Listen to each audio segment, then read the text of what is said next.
Threshold academy के इस YouTube channel में आपका स्वागत है।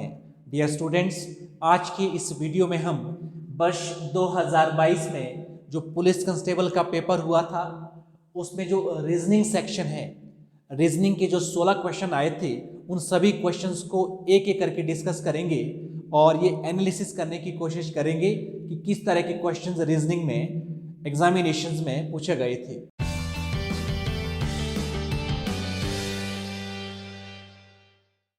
हमारा जो पहला क्वेश्चन है वो इस प्रकार से है, if A means plus, B means minus and C means भाग एंड डी मीन्स मल्टीप्लाई। ठीक है, ये आपका प्रश्न है। तो आपको ये क्वेश्चन सॉल्व करना है। 16A 4B 3C 4D और 2, ये जो है आपका क्या आंसर होगा। देखो ऐसे क्वेश्चन में हम क्या करेंगे, 16 A means plus 4, B means minus 3, C की जगह हम क्या लिखेंगे, सी का मतलब है भाग 4, डी का मतलब है गुणा 2। ठीक है, अब यहां तक हो गया। क्योंकि अब इसमें जो है हमारा यहां पे लगता है बॉड मास का रूल। ठीक है, बॉड मास का रूल रखता है। बॉड मास का रूल हमें क्या बोलता है, bracket of division multiply addition subtraction. पहले हम ब्रैकेट ओपन करेंगे, फिर भाग की बारी है, फिर गुणा की बारी है, फिर जमा की बारी है, फिर माइनस की बारी आएगी सबसे लास्ट में। तो इस प्रश्न में ब्रैकेट तो कहीं भी नहीं है। सबसे पहले क्या है, आपका डिवीजन है। हम क्या लिखेंगे इसको, 16 जमा 4 माइनस 3 भाग 4, हम क्या कर लेंगे 3/4। ठीक है, उसके बाद बारी आएगी, डिवीजन के बाद बारी किसकी है, मल्टीप्लाई की, इसकी बारी है। तो मल्टीप्लाई वाले को हम क्या करेंगे, 2 एकम 2, 2 दूने 4। ठीक है, फिर जो है क्या हो जाएगा, फिर एडिशन की बारी है। 16 जमा 4 कितना हो जाएगा, 20, 20 माइनस 3/2। ठीक है, और इसका जो है आप एलसीएम भी ले सकते हैं। 2 और 1 एलसीएम 2 आएगा, और 20 दूने 40 माइनस 3, ये आपका हो जाएगा 37/2। जब इसको सॉल्व करेंगे आपका कितना हो जाएगा, 18.5। तो इस तरह जो हमारा पहला क्वेश्चन था रीजनिंग का, इसका आंसर जो है कितना है, 18.5। Next question was, if in A code CAB is written as 312 and BIG is written as 297, then feed will be written as।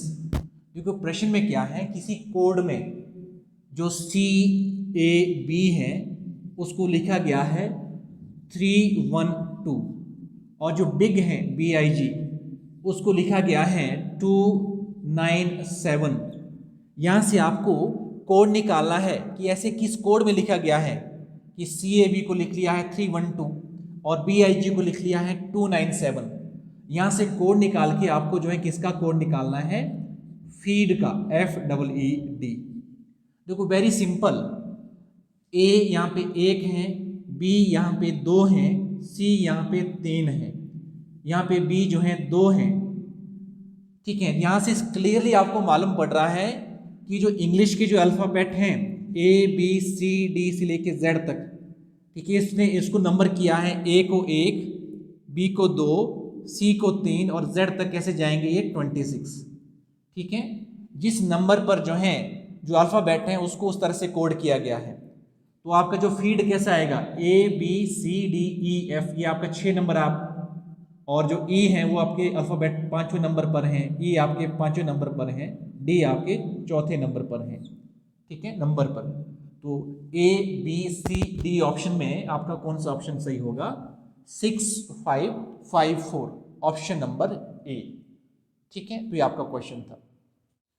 In this question ये है आपका फिल इन दी ब्लैंक, जो आपका ये खाली जगह है, इस नंबर सीरीज में यहाँ पे कौन सा नंबर आना चाहिए। तो आपके पास ऑप्शंस भी हैं 135, 133, 132 एंड 130। ठीक है, देखो इसमें हमने एक मेथड को डेवलप करना है कि कौन सा मेथड लगा इसमें। ठीक है, 200 माइनस 193, कितना गैप है इन दोनों के बीच में, 7 का। 193 और 179 के बीच में कितने का गैप है? 14 का। और 179 और 158 के बीच का डिफरेंस कितना है? 21 का। ठीक है, दो देखो इन दो के बीच में जो गैप जा रहा है वो कैसे जा रहा है? 7, 14, 21। नेक्स्ट जो गैप है वो कितना जाएगा? वो जाएगा 28 का।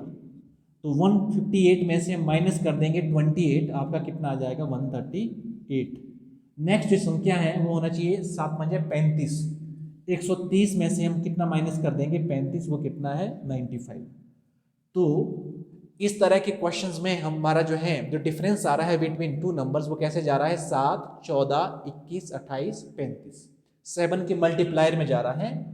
तो आपका जो ऑप्शन है यहाँ पर आंसर वो कौन सा है? 130 डी आपका यहाँ पे राइट आंसर है। तो सीरीज के क्वेश्चन जो हैं काफ़ी इजी होते हैं। लगभग अगर 60 क्वेश्चन या जो है लगभग 100 क्वेश्चन यदि आप प्रैक्टिस कर लेते हैं तो इस तरह के क्वेश्चंस को आसानी से सॉल्व किया जा सकता है। इस प्रश्न में हमारे को एक सीरीज गिवन है। सीरीज है आपकी 51, 49, 44, 42 और 37। और लास्ट में आपको क्या दिया है? ब्लैंक दिया है। सीरीज का आपको जो नेक्स्ट नंबर है उसको आपको निकालना है। तो यहाँ आप इजीली इसको देखेंगे, इन दो के बीच का डिफरेंस कितना है? 2। इन दो के बीच का डिफरेंस कितना है?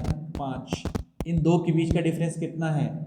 2। इन दो के बीच का डिफरेंस क्या है? 5। यहाँ आप देख रहे हैं कि एक जो है इस तरह से इन दो संख्याओं के बीच में एक ऐसा सिस्टम डेवलप हो रहा है जैसे कि 2 का डिफरेंस 5 का डिफरेंस, 2 का डिफरेंस 5 का डिफरेंस। इसका मतलब है कि इसके जो पिछली संख्या है उन दो के बीच में कितने का डिफरेंस आएगा? 2 का। तो 37 माइनस 2 कितना हो जाएगा? 55। ये आपके 35 2 37, 37 5 42, 42 2 44, 44 5 49 और 49 2 51। और आपका जो राइट जो आंसर है वो आपका क्या है? ए है 35। तो दो क्वेश्चन जो हैं यहाँ पर रीजनिंग के सीरीज से आए हैं, बहुत ही आसान प्रश्न। Next question was if Everest is to Himalayas then Mount Abu is to Nilgiri, Aravalli, Vindhyas या नन ऑफ दीज। देखो वेरी सिंपल क्वेश्चन। माउंट जो एवरेस्ट जो पीक है वो कहाँ पर है? हिमालयाज में है। उसी तरह से जो माउंट आबू है, ठीक है, वो आपको किस माउंटेन रेंज में मिलता है? ये आपका कहाँ पर है? अरावली में है। इन अरावलीज इन राजस्थान। ठीक है, तो ये आपका नेक्स्ट क्वेश्चन था। ठीक है, नेक्स्ट क्वेश्चन है आपका इन ए सर्टेन कोड। किसी कोड में टुगेदर को लिखा गया है RQEGRJCT।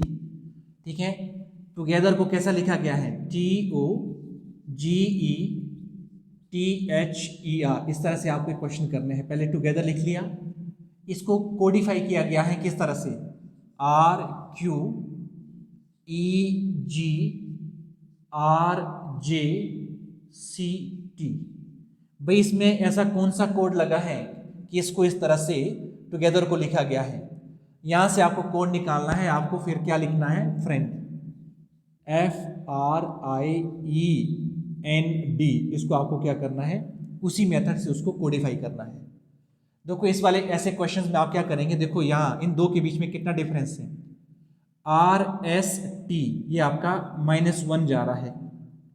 OPQ ये आपका +1 जा रहा है। ए का गैप है, आगे की तरफ को बढ़ रहा है।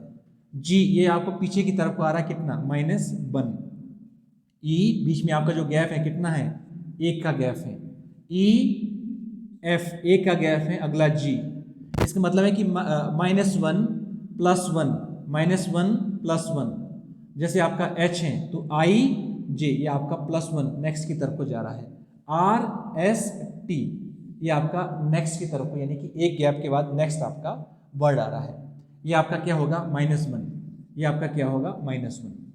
ठीक है, तो यहाँ से हमारा जो एक कोड निकला है टुगेदर का, इस कोड के सहायता से हमने इसको क्वेश्चन को सॉल्व करना है। पहला आपका क्या होगा? पीछे की तरफ को जाएगा अल्फाबेट में। F से पहले क्या होता है? ABCDE।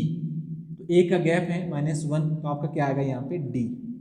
देखो यहाँ बीच में R एस, यहाँ पे आपका क्या आ जाएगा टी। आई से पहले जो है आपका ए का गैप जी एच आई, यहाँ आपका जी आएगा। ई के बाद आपका आगे की तरफ को है अल्फाबेट में एफ जी, एंड में आपका माइनस की तरफ पीछे की तरफ को जाएगा अल्फाबेट में एल एम एन और डी ई एफ। ठीक है, तो ये आपका जो है क्या है, इसका फ्रेंड का कोड है। और इन 4 ऑप्शंस में आपका जो D T G G L F, वो आपका आंसर क्या आएगा, डी आएगा। तो कोडिंग डिकोडिंग ये आपका क्या है, अल्फाबेट कोडिंग है। ठीक है, ये आपका -1 + 1 -1 + 1 इस तरह से जा रहा है और इस तरह से इस क्वेश्चन को हम सॉल्व करेंगे। इन दिस क्वेश्चन आपका जो राम है, राम की position is 30th from upwards in a class of 53। एक कक्षा में कुल जो स्टूडेंट्स हैं वो कितने हैं, there are 53 students in a class. और जो राम है इसकी अपवर्ड यानी कि जो ऊपर से जो पोजीशन है वो कितनी है, 30th है। What will be his position from the downward, उसकी जो पोजीशन है वो लास्ट से कितने नंबर पर होगा, ये आपका प्रश्न है। इन ए क्लास ऑफ 53, कुल 53 हैं, राम जो है टॉप से कितने नंबर पर हैं, 13 नंबर पर हैं, तो राम का लास्ट से कितनी पोजीशन है। इस तरह के प्रश्न में सिंपल हम करते हैं कुल स्टूडेंट्स माइनस जितनी उसकी पोजीशन कहाँ से हैं, टॉप से हैं, जमा 1। इसका एक सिंपल मेथड है करने का। ठीक है, 53 में से 13 गया, कितना रह गया 40, और 40 जमा 1 कितना है 41। तो राम की जो पोजीशन है फ्रॉम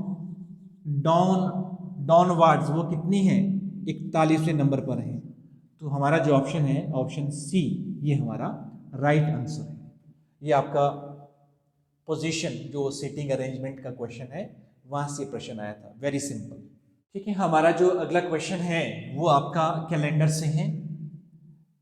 तो कैलेंडर के बारे में पहले 1-2 चीजें बेसिक समझ लें। यदि जनवरी 1, 2024 यदि मंडे है, ठीक है, एक बेसिक कंसेप्ट समझ लेते हैं पहले कि जनवरी 1, 2024 अगर मंडे है तो जनवरी 1, 2025 भी जो जनवरी 1 है वो क्या होगा, ट्यूसडे होगा, वो आपका ट्यूसडे होगा। परंतु यदि आपका लीप ईयर है, जैसे कि इस वर्ष आपका लीप ईयर है, तो एक दिन और एडिशन बढ़ जाएगा, तो हमारा क्या होगा, वेडनेसडे होगा, वेडनेसडे। ठीक है, फॉर एग्जांपल जैसे कि आपका जनवरी 1, 2023 को फॉर एग्जांपल आपका क्या था, मंडे था, तो जनवरी 1, 2024 आपका क्या होगा, नेक्स्ट डे होता है, 1 डे ऐड होता है, तो आपका क्या होगा, ट्यूसडे। ठीक है, क्योंकि 2024 के केस में हमने क्या देखा कि 2024 जो है लीप ईयर है। अगर 2024 का जनवरी 1 मंडे है तो जनवरी 1, 2025 लीप ईयर होने की वजह से वैसे तो क्या आना चाहिए था, ट्यूसडे, परंतु फरवरी 29 एक एक्स्ट्रा डे आ जाएगा, तो ये क्या होगा आपका, वेडनेसडे होगा। इस कंसेप्ट के साथ अब हम इस प्रश्न को करेंगे।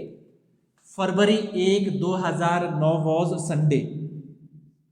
फरवरी 1, 2009 आपका क्या है, संडे है। इसी तरह से फिर आपका जो फरवरी 1, 2010 आएगा, ठीक है, वो आपका एक दिन बढ़ जाएगा, वो आपका क्या होगा, मंडे। ठीक है, वो आपका मंडे होगा।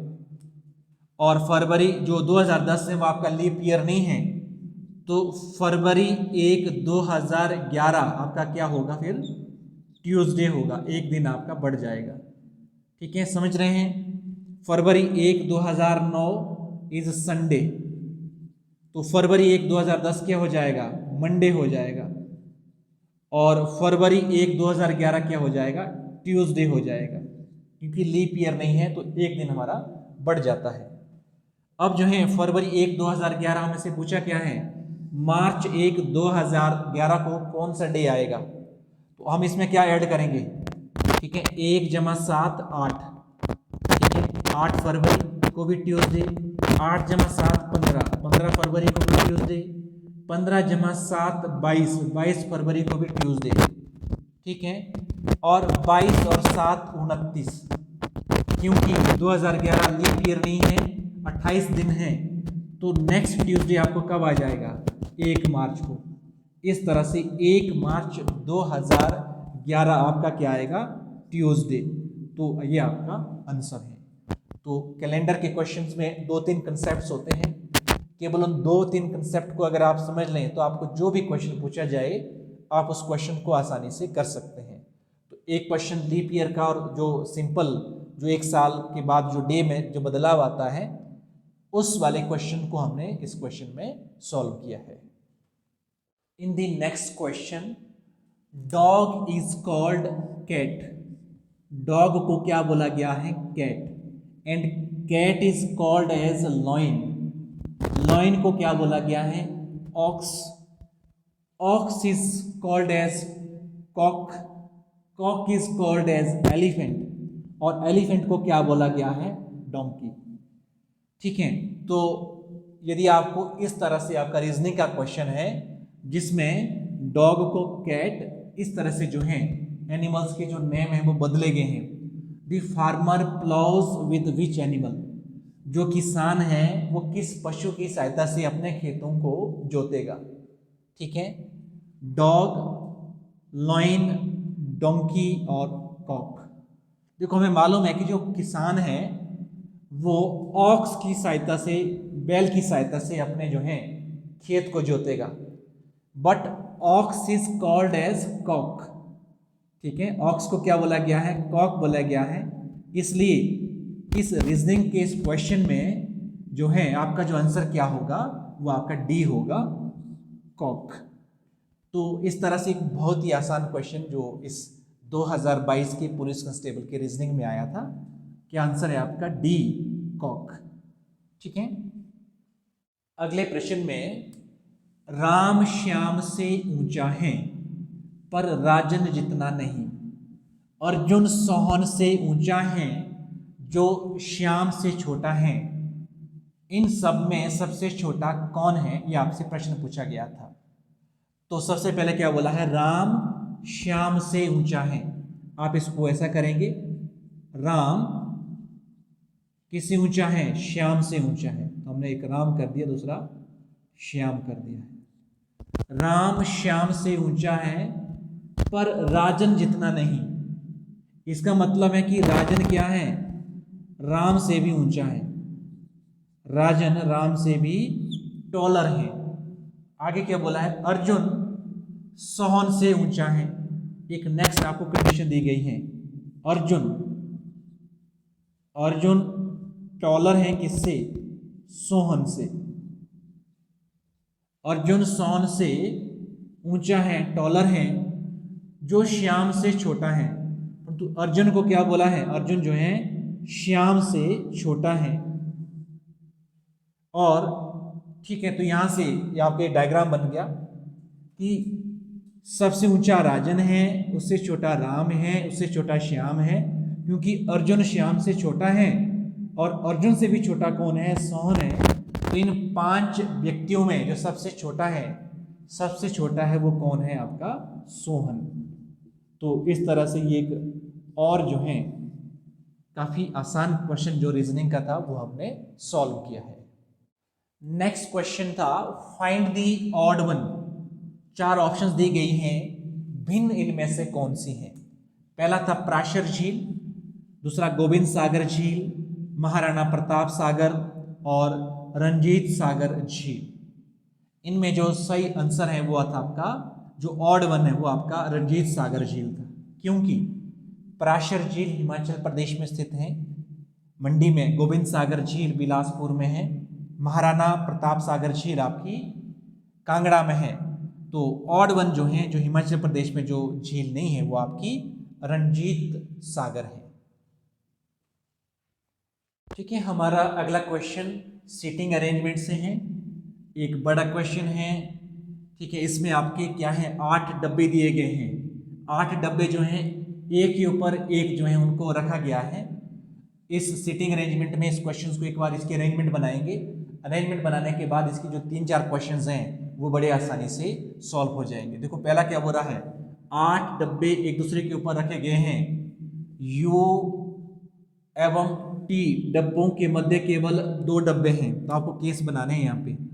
U और T के बीच में कितने हैं, 2 डब्बे हैं, ठीक है। और दूसरा क्या है, T और R डब्बे के मध्य केवल 1 डब्बा है। T और R के मध्य केवल 1 डब्बा है, परंतु दोनों केसेस में यहाँ पे 2-2 कंडीशंस बनेंगी, क्योंकि T यहाँ भी हो सकता है और U नीचे भी हो सकता है, क्योंकि ये बताया नहीं गया है। इस केस में भी, सेकंड केस में भी T आपका नीचे हो सकता है और बीच में एक डब्बा और ऊपर आपका R हो सकता है, ठीक है। केस 1 जो पहली लाइन से आए उसके 2 केस बन रहे हैं, सेकंड लाइन से भी आपके जो हैं क्या बन रहे हैं, 2 तरह की कंडीशंस बन रही हैं।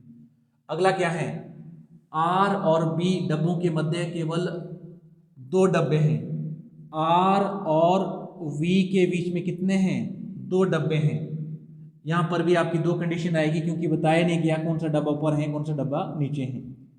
परंतु यहाँ पर क्या बोला गया, डब्बा B डब्बा R के नीचे है, तो ये वाली कंडीशन यहाँ पे लग जाएगी, ये नहीं लगेगी। डब्बा B डब्बा R के नीचे है, तो ये वाली कंडीशन जो है हमारी यहाँ पे फिट हो रही है। इस वाली कंडीशन से हम जो है अब कहाँ आ जाएंगे, यहाँ पे देखो R है, उसके नीचे 2 डब्बे खाली हैं, उसके नीचे क्या है, V है। एक कंडीशन हमारी यहाँ लग जाएगी। ये देखो अगर दूसरे केस में हमारा ये लग जाएगा, R 2 डब्बे खाली, उसके नीचे डब्बा एक V है, ठीक है। यदि हम इनमें से दोनों में से एक एक करके जो है अब दोनों कंडीशंस को हमारे को यहाँ और यहाँ लगाना है, तो हीट एंड ट्रायल के माध्यम से धीरे एक एक करके जो हम यहाँ पे इसको लगाएंगे। जैसे कि इस वाले केस में है R डैश टी वी, ठीक है। मान लो यहाँ पे T है, T के नीचे वहाँ पर क्या है, V है, उसके ऊपर खाली है, उसके ऊपर R है, उसके ऊपर क्या है, U है। एक केस हमारा यहाँ पे ये बन रहा है। और दूसरे केस में क्या बन रहा है, देखो यहाँ पे अगर T है, T के ऊपर खाली है, उसके ऊपर R है और T के नीचे हमारा क्या आ रहा है, V आ रहा है। तो 2 केस बन रहे हैं। अब आगे प्रश्न में क्या बोला है, S और Q डब्बों के मध्य 3 डब्बे हैं। S और Q डब्बों के मध्य कितने डब्बे हैं, 3 डब्बे हैं। S और Q डब्बा डब्बा T के ऊपर रखे गए हैं। तो जो S और Q डब्बा है वो किसके ऊपर रखे गए हैं, T के ऊपर रखे गए हैं।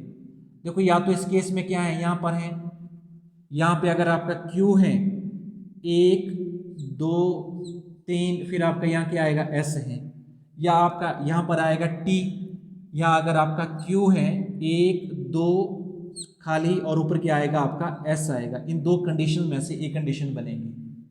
उसी तरह से आगे क्या बोला गया है, डब्बा W डब्बा V के नीचे है, डब्बा V के नीचे क्या है, W है, या तो इस केस में यहाँ पर है या इस केस में डब्बा V के नीचे डब्बा W है, ये केस है। परंतु यहाँ देखेंगे कितने डब्बे आ रहे हैं, हमारे पास कुल डब्बे 8 थे, 1 2 3 4 5 6 7 8 9, यहाँ तो 9 डब्बे बन रहे हैं इस अरेंजमेंट में। इसका मतलब है कि अरेंजमेंट हमारी क्या होगी, कैंसिल हो जाएगी।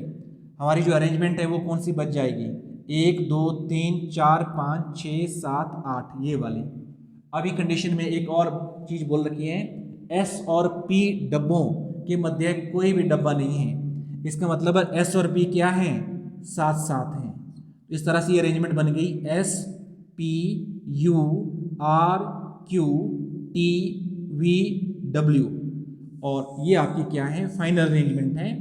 अब जब आपकी इस तरह का ये क्वेश्चन होता है, इस तरह के जो ये बड़े क्वेश्चन होते हैं सिटिंग अरेंजमेंट के, एक बार आपकी अरेंजमेंट अगर बन गई, उसके बाद जो क्वेश्चंस हैं 3-4 क्वेश्चंस, वो देखो हम एक एक करके बड़ी आसानी से अब इन क्वेश्चंस को करेंगे।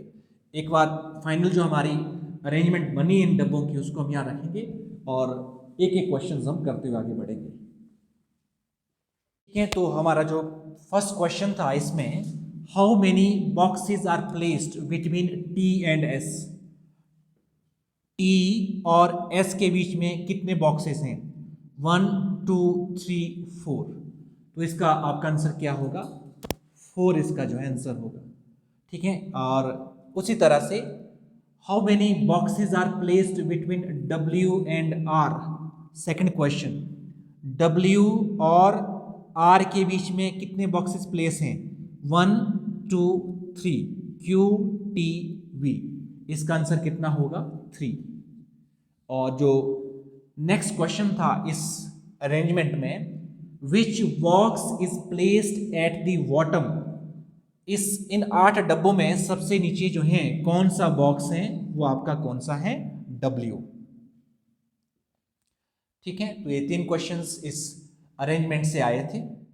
आज की इस वीडियो में हमने वर्ष 2022 में जो पुलिस कांस्टेबल का पेपर हुआ था उसमें रीजनिंग सेक्शन के सभी क्वेश्चंस को हमने डिटेल में डिस्कस किया। इसी तरह की अन्य वीडियोस जिसमें हम पास्ट में जितने भी पुलिस कांस्टेबल, पटवारी और पंचायत सेक्रेटरी जैसे एग्ज़ाम्स के हुए हैं और उसमें मेनली जो मैथ्स और रीजनिंग सेक्शन है उसकी डिटेल्ड सॉल्व्ड वीडियोस जो हैं हम आपके बीच में लाते रहेंगे। इस तरह की वीडियोस के लिए आप थ्रेशोल्ड एकेडमी के इस यूट्यूब चैनल को लाइक करें, शेयर करें और सब्सक्राइब करें। Thank you for watching.